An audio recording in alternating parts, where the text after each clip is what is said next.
Hey everybody, welcome to Tea Time Tuesday. I got my mug and Stacie got a really cool new one. Um, Today I have somebody very special, Stacie Winkfield, and we are going to be talking about running to your purpose and breaking bravely. So Breaking Bravely is the title of her latest book and she's working on a new one. So I'm going to let Stacie go ahead and introduce herself and what she does and her target and all that stuff. And I'm going to make sure we are live streaming everywhere. So go for it, Stacie. So, hi everybody. Welcome to Tea Time Tuesday. My name is Stacie Winkfield, and I am a small business coach, coaching people on branding and social media marketing and how to make that connection.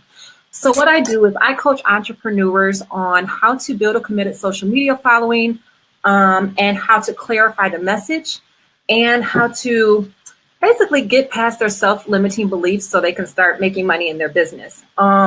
Breaking Bravely was the last of my best-selling books. I have the next one, the relationship edition, coming out soon. And it just really provided me with a platform to do what I was put here to do and to find my purpose in the world. So I'm very grateful for that. And Vickie, I'm so grateful to be here in this place with you amongst all people, because you were an intricate part to my success. So Oh, I love that. yeah. So tell me, when somebody comes to you and they want help, what kind of help are they usually looking for? And what might be like some of the first questions you ask them? Okay. When people come to me and they're looking for help, so funny story. Mhm. I, upon writing my book, wanted to help people with what I wanted to help them with. And it seems to be that way for a lot of coaches and entrepreneurs. Hey, Stephen. So once we go through something and once we overcome something, our first innate thought is to help other people get through what we just went through. Yep. Even though that may not be necessarily what that lesson is meant for, it may be meant for something else. Yep. So prime example is Breaking Bravely is a lifestyle, right? It's about noticing that you're holding on to self-limiting beliefs, noticing that you're holding on to people, places, and things that don't push you to your higher purpose. I have planted myself firmly in teaching on depression, suicide, and abandonment because that's what I had been through. The book helped me. I knew it would help everybody else. But that is not what people were asking me for. Yep. And I was so resistant and stubborn in what I wanted to coach on and what I wanted to give. But when people came up to me and asked me for things, they were asking me, who's doing your marketing around your book? Who did your book cover? Uh-huh. How are you writing it? How are you building a committed social media following? So people were asking me for something totally different. Yep. Than what I wanted to give to the world. And here I am, right? The author of this book about breaking away from what you've been holding on so tight to. And I'm holding on to the belief that this is what I'm supposed to be doing. Mm-hmm. And it's so funny. Like we do it over and over and over again, holding on to people and ideas that don't service us and things just because we don't want to move into the discomfort of what we don't know. Yes. So true. And it's an interesting thing about how you're saying, you were resistant. Same story with me, because I started out in wellness, master herbalist. I still love all that stuff. But what I did was I started sharing my story. And when I started sharing my story, that was part of my marketing. So I started out, helping people. Then I should say, as I started out in the business coaching side, I started helping people with story.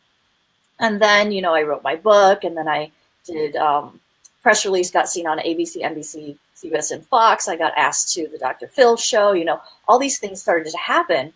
And same thing, people were like, how do you do that? I don't want to do that. That's not what no. And it was a little bit of resistance from switching to what I thought I was meant to do, which was, the marketing things when I switched over. Like the whole switch from wellness to business wasn't a big deal because I always knew that I wanted to do that eventually. But it was the let's be a book coach. Let's help people to become bestsellers. But in reality, the whole entire thing rolls up into one because the book is your marketing. And I really just wanted to be this marketing coach. And I was so resistant. Do not call me a book coach. Do not call me a book coach. I don't want to be a book coach. I'm not a book coach. I'm a marketing coach. And I'm a business coach. And I help you with strategy. Blah, blah, blah, blah, blah, blah, blah. Finally, I was like, all right, I'll just use the book coach thing. Right. Finally, you give in because you realize that life is all about ebb and flow. Mm-hmm. I really appreciate a quote by Glennon Doyle. She says that love is not meant to come into our lives and for us to keep it. It's meant to come into our lives and to change us. Even if it's marriage, even if it's the love between mother and child, if it's the love in intimate relationships or friendships, it's meant to come into our lives and change us. Mm-hmm. And then it's meant to be released back into the world to let other people experience that love. Yeah. And sometimes we want to hold on to things so tight, right? We want to hold on to people so tight and hold on to what we want to give to the world so tight that we're actually fighting against the natural fabric of life. And when you fight against that, you will always be met with resistance. Mm-hmm. And you will not show up in your purpose, and it won't flow with ease. Right. Yeah. I remember when we were first coaching, I hope this is okay that I'm sharing. No, that's fine. What is it that you want to do? And I remember you had said something about journals and products and, things like that. And I was like, okay, well, tell me a little bit more about that. And then you're like, but that's all I want to do. And as it's just evolved, it's only really been, half a year maybe? Yeah. As it's evolved. But I think so much it's so true, right? That things that come easily to us, we overlook as well. And what's being given to us, we kind of go, no thanks. Yes. When these are the gifts that are being given to us, the things that I guess we call are easy to us that are harder to other people, we are so easy to play down, say it's not, value. It's not that big of a deal. We're not that good at it or whatever. But watching you, and I've said it over and over again, like star client, star student, like if everybody would just take a little bit, and I don't feel like I said that much to you. And then like the things that I did say, you were just like, let me go do that. And you like 10x'd it. And I just watched here in awe, just going, I wish that everybody would just do exactly what you were doing and just take the risk on yourself and put yourself out there. Because initially you had said, I don't have that many followers. I'm not sure if I can get these sales for the book. And then you were just like, oh my gosh, I woke up that day your book launched. And I'm like, okay, I don't even need to remind her to do anything today. I don't even need to watch this because by lunch you were already, by lunch? You were number one by lunch. Or by midnight. The book went on sale at midnight, and it was like Black Friday. Go get your books. But you know what? And it wasn't at the end of the day. It wasn't about the book. It was about the relationship. It was about the lifestyle. And what shifted for me was not only making it about the book, but making it about the connection with the people. Mm-hmm. And not specifically being connected to that message or integrating that message into other things that I did. And the reason why it's so easy for me to 10x stuff is because I always say, there's nothing anyone can do to me to hurt me more than all the years I spent wasting time and all the years that I spent hurting myself. Mm-hmm. I sat in pain for so many years that I have no problem tearing everything I did down and building it back up brick by brick. I have no problem with that. I'm very clear to when something is working for me and when it's not working for me. And breaking bravely is about letting that thing go, even if it hurts, because I'm going to be honest, it is not easy, right? It's lonely. It's going to require you to do some things that you've never done before, and break away from some people that you don't want to hurt their feelings, and move in a different way. But that's what you have to do to fulfill your life on the planet. You have to sit back and ask yourself, is this person that I'm with pushing me to my higher purpose? Mm-hmm. Is what I'm doing right now, is this me manifesting myself to the greatest capacity in relationship to other people in the world? Mm-hmm. Yeah. And I love something that you say to me often is, I'm just going to ask, because if I don't ask, I don't get, I don't know. You know, the worst thing that can happen if I ask is somebody says no. And I think I see that so much in how you carry on that I love it. You know, it's just like the social media stuff, right? What's the worst thing that can happen if you put yourself out there in social media? So somebody might not like you, and maybe it does sting, and maybe it does hurt a little bit, but all the other people that you're able to impact and affect and inspire and touch, those are the people that we are showing up for, you know? So I love how you just conduct yourself in this like fearless mode now, that I see that so much in what you do that I love it.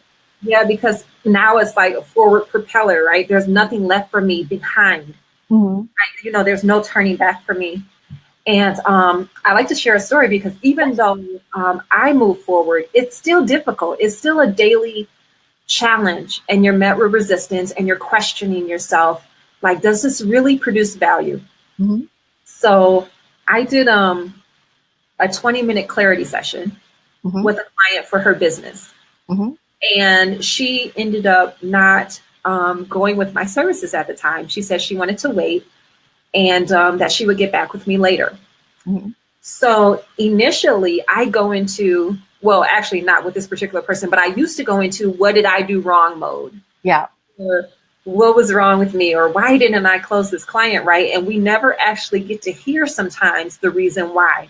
Mm-hmm. So it just happens that she's in a business class with me. She's in Business Academy. Mm-hmm. And she said to me the other day, she said, I have to say something to Stacie in front of like the whole group. And I'm like, oh boy, here we go.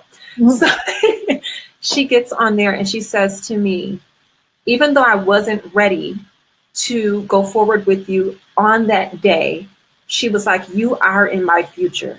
She said, the first 5 minutes that I spent talking to you changed my life.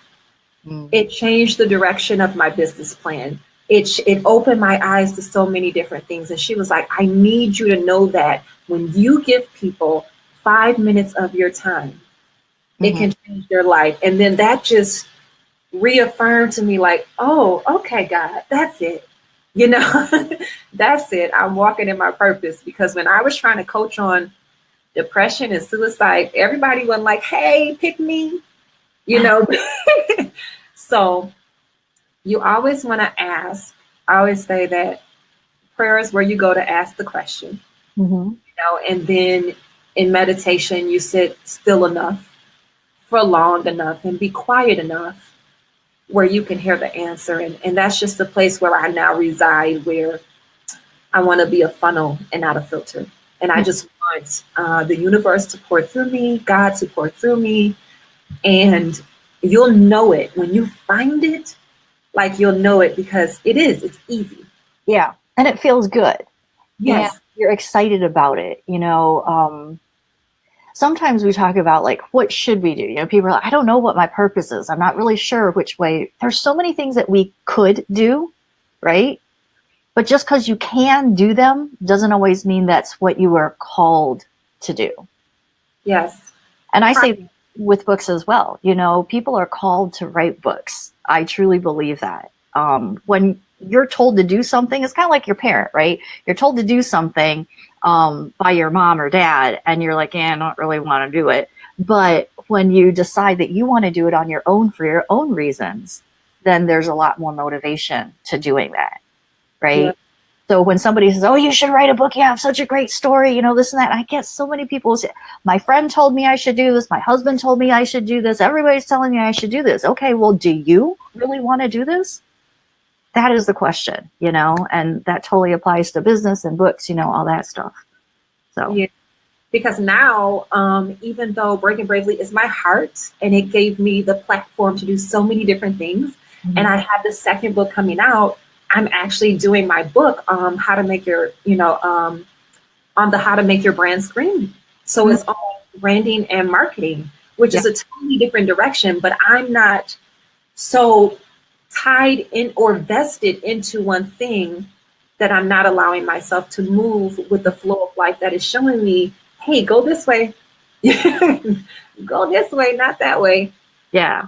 Yeah. And So wait a minute. So Yeah. you're writing a book about how to make your brand scream. I thought you were writing Breaking Bravely, the relationship edition. Yeah, I'm working on 2 to 3 books this year.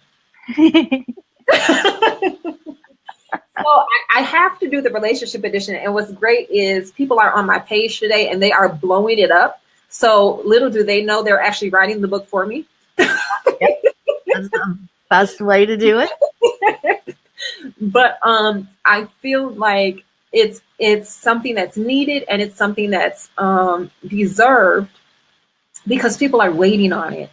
And Breaking Bravely isn't just in your career or your self-love, but even your relationships. And I think it starts when we're very young, like when we cry as babies, you know, our parents give us a toy to comfort us, and then they come pick us up to show us that we're loved, and nothing's wrong with that.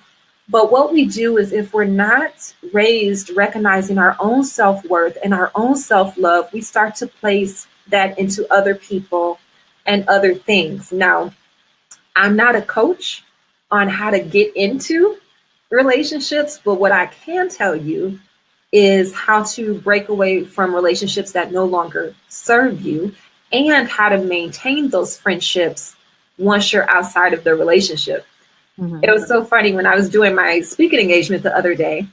I was telling the story of how I broke away from my fiance that I was engaged to. And at the end of my speaking engagement, I said, everybody meet Robert in the back of the room, right? Who's videotaping the event. He's my ex-fiance. So I think it's going to be a game changer for how people interact in their relationships, and to know that people aren't expendable and you never know when you'll need somebody, because what we're put here to do, how we show up best in the world is in relationship to other people. Yeah. Awesome.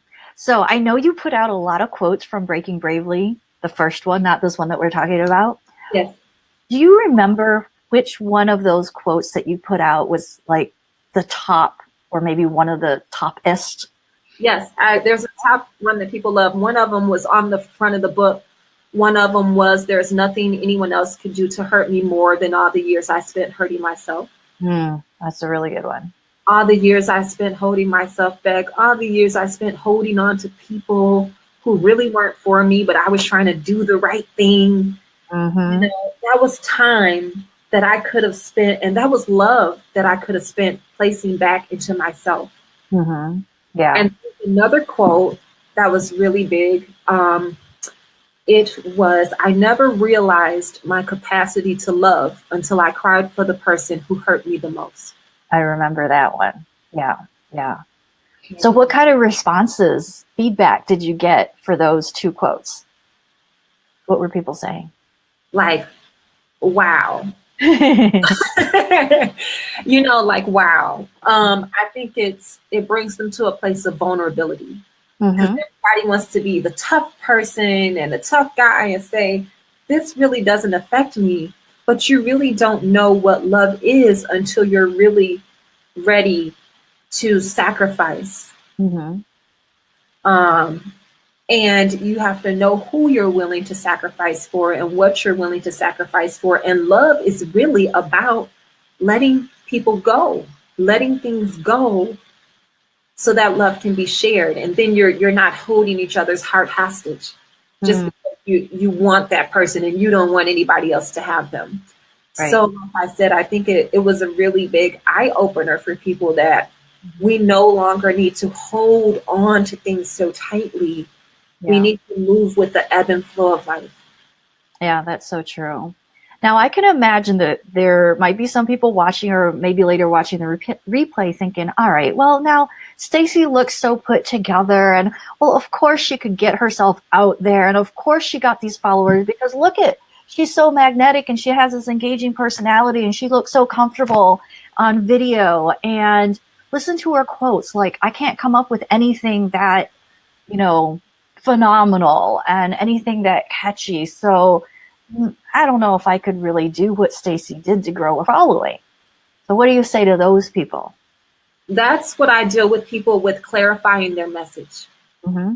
People try to use these really big words and this really big jargon to sound really, really smart. Mm-hmm. And nobody has any idea what you're talking about and can't connect with you personally.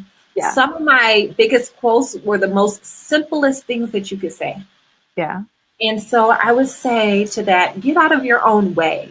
Mm-hmm. You know, it doesn't have to be rocket science. If you can say something and it resonates with a child, it'll resonate to millions of people on the world. It doesn't have to be well crafted. Mm-hmm. Another thing is, as long as it's in your head, right, you're doing a disservice to people by not offering your gift to the world. Mm. So let's get that thing out of your head and on paper. Let's get that thing out of your head and you share it with the world. And if you share it with the world and it's not appreciated, that's okay. You just pack it back up, put it in your suitcase, and take it to where people appreciate it. Yeah, exactly. You know, I say that as well. You know, when we put things out there, we're either going to repel people, right? Or we're going to attract people. And that's what good marketing actually does. I think so often it's like, oh, I don't want to offend anybody. We just want everybody to like me. You know, because we do. We love to be accepted. We don't like rejection. That never feels good. But the fact of the matter is when you're in business, you do want a message that's going to repel some people because those aren't your ideal clients. You don't really want to work with them. And you want to attract the other people. So the people who kind of, let's say the haters, right, who might say something nasty or be like, what the heck, you know, who would follow this chick? She doesn't know what she's talking about, or make some mean comment or give you a bad Amazon review, which I've talked about over and over again, that horrible Amazon review that I had. You know, those people weren't meant for our message. It's almost like they were in the line of fire for like no good reason. They weren't supposed to be there. And then they make these poor comments. And I think we have to realize that what we have to say and the stories that we have to share are meant for the world, but aren't meant for necessarily everybody in the world at that stage of their journey. I recall when I got divorced first, one of my very, very good friends, you know, we talked about it and she's like, you really should have thought about this. And, you know, much sooner than, you know, you had his child and, you know, blah, blah, blah. And I was like, horrified. I'm like, what are all this like pouring out of judgment on me about my poor choice? And then another, you know, and now you're making even a worse choice by divorcing him and affecting all these people and blah, blah, blah. And we had this discussion and I told her why. And she's like, you broke his heart, you know, because they had been, everybody was all friends, right? You broke his heart. I'm like, you really think my heart was not broken as well? During this process, it's just that I grieved during the marriage because I was the one who filed and he grieved afterwards because he was still holding on to hope it was going to work out. So it was just a different journey. All this to say, many years later, she got divorced from her husband. She had 2 kids with. She wrote me and she's just like, you know, I really apologize for everything that I said at that time. I totally get it now, you know, and whatever. And, you know, we made up and we're friends and whatever. But all that to say, what I had to say at the moment about relationships and marriage and even children and marriage and all that stuff was not meant for her ears then. Right. And later on in life, many years later, she turned to me and said, what do you think now? And what advice would you give me now that you've gone through it, even though she wanted nothing to do with what I had to say back then? Yes. sometimes these people come through your life and they may have a negative response to what you're saying, but they're going to come back later and remember and go, you know what? Now I really get what she's saying, because now I've been in the position and now I understand a little bit more. And you know what? I actually do want her opinion now. I do want her help. And I see that what she was doing was really good for other people as well, you know? So and sometimes people will never come back around. It's true. They never do. You just have to let go of your need and show back up. Mm-hmm. You know, you have to let go of that need. We actually did an exercise the other day. We were to make an offer, right? I was supposed to make an offer this week, and this is for my business class. Was that your blatant offer? Yes, my blatant offer. Make an offer, and the goal was to get 10 people to tell you no. Mm-hmm. And so I said, oh, well, this will be easy, because obviously I'll get on camera and don't care, about making a fool of myself, because you have to put yourself out there. And we scare ourselves, like you say, people who have a message and they say it's not good enough, or it's not phenomenal enough, or people aren't going to like it. We scare ourselves before we even get our message out, because we're scared of the no's we're going to hear. Mm-hmm.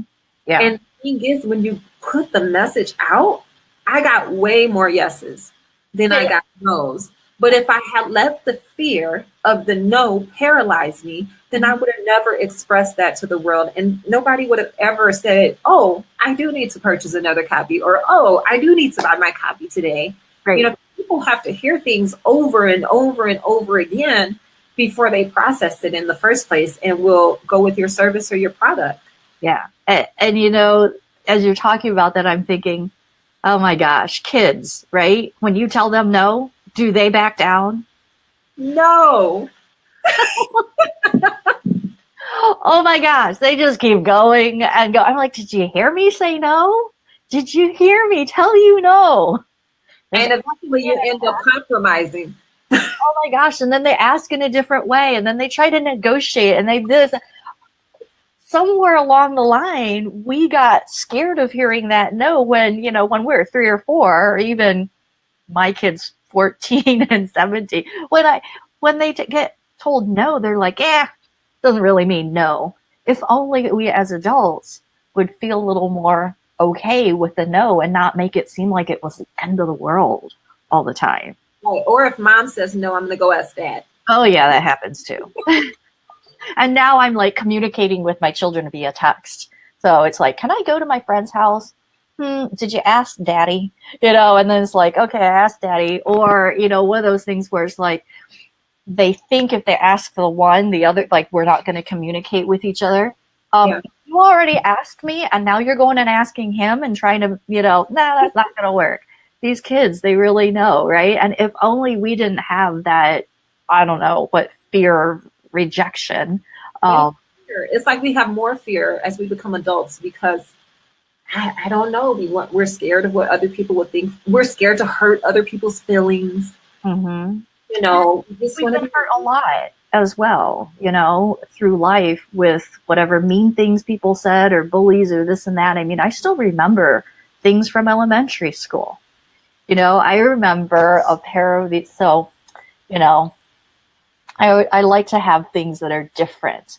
So my mom had bought me these pants, and I grew up in the 80s, right? So we're talking like shiny pants, Olivia Newton-John, stuff like that, right?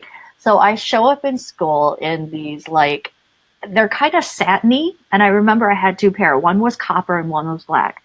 So I wore these pair, and they were black. And I go in, and I'm thinking, I look so cute, right? I look like I'm a rock star. At elementary school, right? I don't remember, 4th or 5th grade. So you're still a little kid, right? And I remember this boy who, I don't remember if I liked him, but kind of liked him. I thought he was cute, but I wasn't like crushing on him. He made this comment to me about, oh, you think you can actually pull those off? Yeah. I still remember that. Yeah. Right? And here it is, I'm 46. So what does that mean? That's like 30 some years ago, I remember these words. And sometimes I'm just like in my closet going, you think you can pull that off, girl? I don't know. And those same words come back. And people don't realize how those little things happen. There was a article. I don't know if you read this article. I reposted it. There's a little old lady who went into a bookstore. Yeah. And she bought this young man's books. And she was just all happy and perky and, oh, you need chocolate too, and this and that. And the clerk was the one telling the story. She's like, I didn't understand why she was doing this. The college student was like, you don't have to do this. You don't even know me. She like spent over $400 on this kid's books. And at the end, she's like, you never know what you say, how it's going to affect people. I'm butchering what she actually said, but you have the choice all the time to be kind. Yes. Be kind. She said that she had a son who is now a meth addict. I don't know if he dropped out of school or whatever the deal was. But she says, I don't know what somebody said to him. I don't know what I said to him. I don't know what I did wrong in raising him and helping him be confident so that he wouldn't have turned to meth. And, it was just such a touching story because she's like, just choose to be kind because you never know what those words are going to do to somebody and how long they'll hold on to them. Mm-hmm. Choose to be kind to other people and be kind to yourself first. Yeah, we are really horrible to ourselves. Be kind to yourself first. Like, we torture ourselves more than anybody else, right? We tell ourselves these stories about why people don't return our phone calls, or why people don't show up on time, right? Or why somebody isn't returning the love that we think they should be returning. And we tell ourselves these stories that elicit this emotional response. And next thing you know, we're panicking over nothing. Yeah. So exactly. you got to step back and be kind to yourself. And it's a way of being kind to yourself and moving forward in your purpose and having boundaries and saying, hey, I love you, but I love me more. Because at the end of the day, the life you're responsible for is the life God vested to you. So sometimes even though you can't manage, right? You can't manage all the hurt that somebody else is going to feel as a response to what you tell them or what you do to them, but you can damage control how you deliver the message. And so that was the most important thing to me, moving forward as honest and as kind and as pure as I can, but also having boundaries and telling people, hey, this relationship no longer serves either one of us. That's the part that hurts. Moving away from the job that no longer serves us, moving away from the relationship that no longer serves us, and not just doing it because it's what society tells us we're supposed to do. Yeah. And that all ties back into what we were talking about before in figuring out what your purpose is. Yes. When you are too busy saying yes to everybody and no to yourself, it's virtually impossible to figure out what that purpose is or what blessings you're being sent or to really see the gifts that you truly have. Yeah. So, out of everything that we said today, I know we talked about so many things, I want like 2 things from you. So the first thing is about your purpose. What do you want somebody to leave with? The biggest thing you want them to leave with. And then also showing up and making your brand scream, even though that wasn't necessarily our topic today. I know that's your thing. So if you could leave us with 2 things, what would that be? Showing up in your purpose. Showing up in your purpose won't be easy, right? It'll be one of the hardest things you've ever had to do. It can be lonely at times. It can feel very isolated and very depressing, and you can hit your head up against the wall so many times, wondering, do people really want to hear what I have to say? But on the other side of that hurt, on the other side of that pain, on the other side of that loneliness and that discomfort is an abundance of blessings that you could never imagine. And you cannot have great passion without great pain. As far as making your brand scream, be authentic. Be authentic and unapologetically you, and do it as loud as you can and as fast as you can and as ferociously as you can. And when you show up, be confident in who you are. Be so confident in your message that you convince other people to be confident in your message too. I like that. You have to believe in yourself first in order for other people to believe in you. Awesome. Cool. So when is Breaking Bravely Relationship Edition coming out? Well, see, here's the thing. So I'm building a course because, I have one-on-one clients. Yeah. But it's taking up, some people aren't ready to make that initial investment. So I'm building an online course for entrepreneurs who just want to get the information and run with it, right? Building a course for entrepreneurs who are runners, just like me, who can take the information, get a Zoom conference with me and 10x it. So they don't need me technically building their websites or redoing their web page or all that jazz. I just want to show people how to do it and then let them do it themselves. Yeah. So that is coming out in a couple of months. And right now, when I start building the modules for that, I was like, oh my God, this is a book. So I'm writing the book for that. So I'm looking at Breaking Bravely Relationship Edition coming out between May. I'm between April and June on that one because I'm writing this other book that strictly ties into the Make Your Brand Scream online course. So I'm so excited about that because it's so funny because when I start coaching on this, I was trying to push other people away from me. Like, no, don't pick me. Don't pick me. I don't want to be your coach. I was talking to somebody yesterday, and I was recommending different coaches for their book. And they were like, yeah, but when is your program coming out? And I'm like, you gotta wait for that. It's not ready yet, but I'm so excited because, like I said, hearing people say things like, 5 minutes speaking with you about my business changed the projection of my business and changed my life. That's amazing. Like, that means more than anything in the world to me. Yeah. And it's exciting. Yeah, it is. So when is the Make Your Brand Scream book coming out then? Oh my goodness. This is why I love Vickie, because she makes me accountable to everything. So I actually have I want to be launching this book within the next 6 to 8 weeks. Okay. That's pushing it. But my goal is, if we work through these 2 chapters a week, which I'm starting on this week and my accountability partners are holding me to, then I can get that book out around that time. So. Oh, I know you can do it. No doubt in my mind. It's all about intention. So, it is.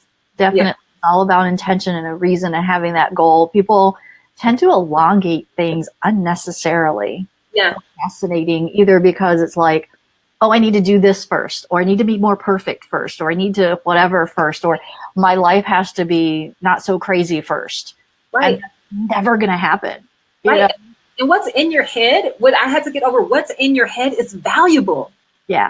It's very valuable. Like I always say, we all come to the table with different gifts God has given us. And we're all sitting around the feast like, ooh, what is she bringing? It's like a big potluck. And ooh, what does she have? Right? And everybody wants to hear. People need to hear what you have. Yeah, they do. And like I said, if you don't put it out there, if you don't give it to them, then you're doing a disservice to your community. You're doing a disservice to your tribe. And you're doing a disservice to the millions of people who want what you have. Yeah, I totally agree. So if people want to get in contact with you and all that jazz, where should they go? Or do you want to type it in? No, Can I type it in? You can type it in if you go to Facebook and have another open tab. Otherwise, if you want to put it in the chat, I can put it in to the actual? www.breakingbravely.com. Okay. Let's see. www.breakingbravely.com. I'll put it in. Can you see that? Okay. www.breakingbravely.com. And I actually haven't started offering the course. I'm taking 30 people for the first How to Make Your Brand Scream course. I kind of, without offering it though, have 3 people on the waiting list. So Awesome.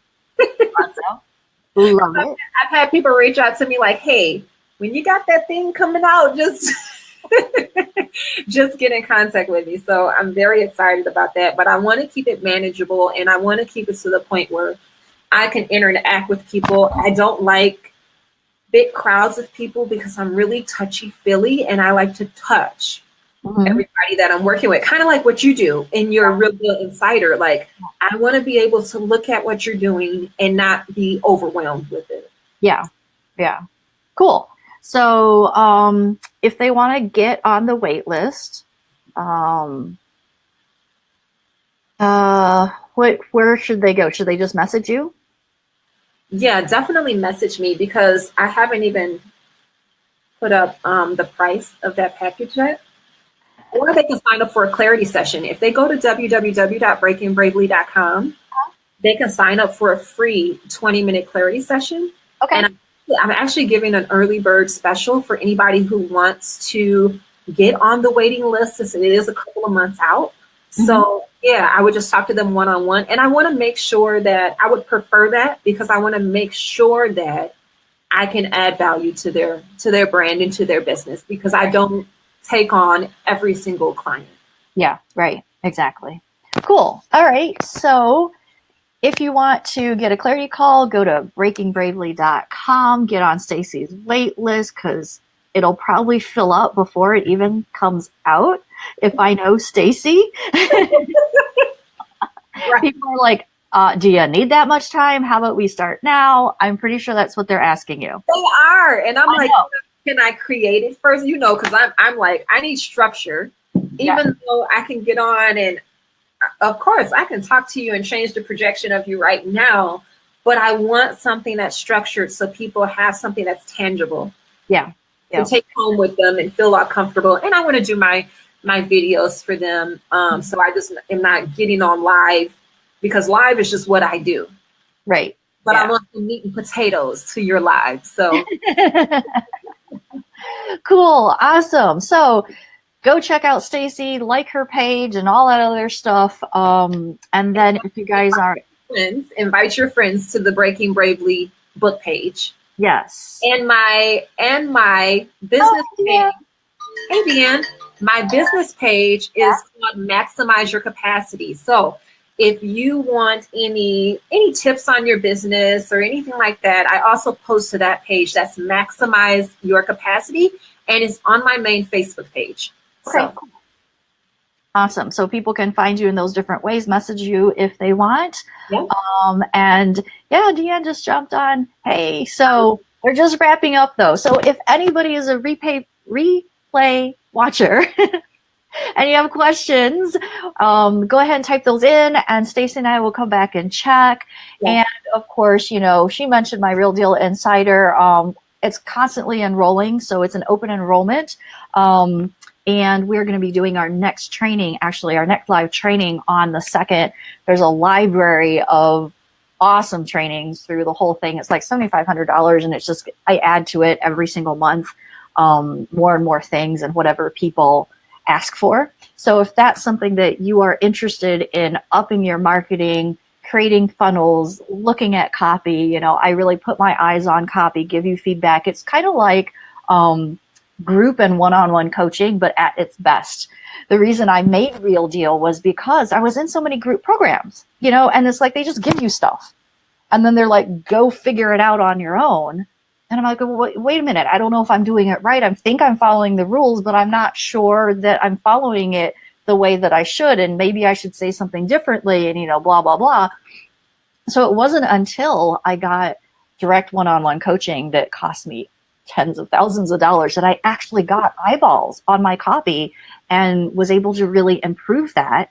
and all my emails and the open rates and all that, that I really wanted to create something that people didn't have to go through all that struggle and could get somebody who has been there before to help improve all of that writing, because we do so much writing.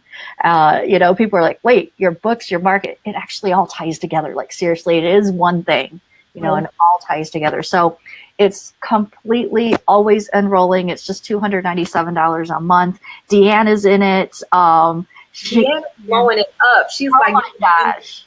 And I want to mention something, because she wrote in there, a shameless plug. I don't believe in shameless plugs. Actually, if you believe in your message and the value that you present to the world, there is nothing shameless about telling people what you have to offer. Yeah. And Deanne, you offer an amazing product. So there is nothing to be ashamed of. Exactly. And, the testament to Deanne is that it's such an amazing product. She didn't really have to do much, just get on video and share her story and her heart. And all of a sudden, her Facebook page blew up. I know. A lot like yours was. We're talking thousands of views here. That it's crazy. So congratulations to Deanne for that. She's in Real Deal Insider, and I know she loves it. She could probably tell you a lot about how much she loves it. Oh, all right. So, guys, we are going to jump off. I hope you guys enjoyed this. And, it's always fun to do Tea Time Tuesday. And if anybody ever has any requests on it, let me know. I'll find you an expert. I know a lot of people. Oh, and also, Breaking Bravely is available on Amazon.com or at Barnes. You can order it from Barnes & Nobles. So if you have not ordered your book, order your book. And order one for somebody else. Order one for a friend. Order something for a coworker, your pastor. There's a lot of people who need to break away from something. They need to break away from a relationship. They need to break away from a self-limiting belief. They need to break away from a fear. And if you know somebody else and you can provide value in somebody else's life besides your own, you should. Yeah. And I had the ebook from when it came out. Obviously, that only makes sense. But I did just order my paper copy off of it. I'll be looking forward to your selfies. Send me your selfies. Yeah. Hey, you're a good marketing gal with that, with all the selfies. That is awesome. Do you have a copy right in front of you? Where is it? Yeah, show it. Yeah. There we go. Yay. So go get that book. Sitting behind me like this, but I figured my arm would get tired of holding it like this. Maybe you should have a little shelf on your shoulder. I know. They should create like a little thing that you strap on right here with a little ledge, and then I could boom. There you go. Hey. I think that's probably what duct tape is for, right? Oh my gosh. I'll duct tape the book to my shoulder. Yep. Hey, duct tape fixes everything. All right, guys. We'll see you later, and go follow Stacie. Share the video, and I love you. I love everybody that's watching. Thank you for watching. All right. Bye. Bye.